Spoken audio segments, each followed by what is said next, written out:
দেশের ২৪ জেলার ওপর দিয়ে যে মৃদু তাপপ্রবাহ বয়ে যাচ্ছে সেটির তেজ ক্রমেই বাড়ছে। ফলে বাড়তে থাকা গরমে অতিষ্ঠ হয়ে উঠছে মানুষ।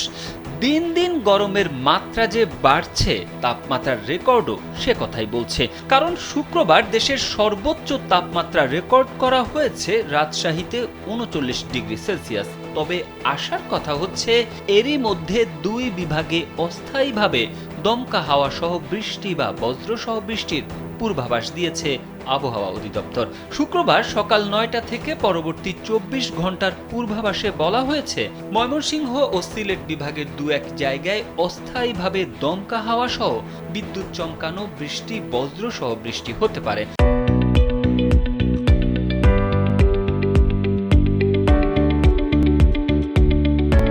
এছাড়া দেশের অন্যত্র অস্থায়ীভাবে আংশিক মেঘলা আকাশ সহ আবহাওয়া প্রধানত শুষ্ক থাকতে পারে।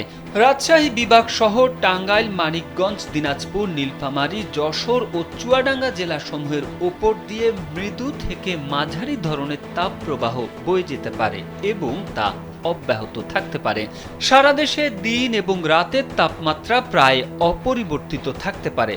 প্রবাহমান তাপমাত্রা অব্যাহত থাকতে পারে। এছাড়া শনিবার সকাল ৯টা থেকে পরবর্তী ২৪ ঘন্টার পূর্বাভাসে বলা হয়েছে রংপুর, ময়মনসিংহ, ঢাকা, চট্টগ্রাম ও সিলেট বিভাগের দু এক জায়গায় অস্থায়ীভাবে দমকা হাওয়া সহ বিদ্যুৎ চমকানো বৃষ্টি বজ্র সহ বৃষ্টি হতে পারে।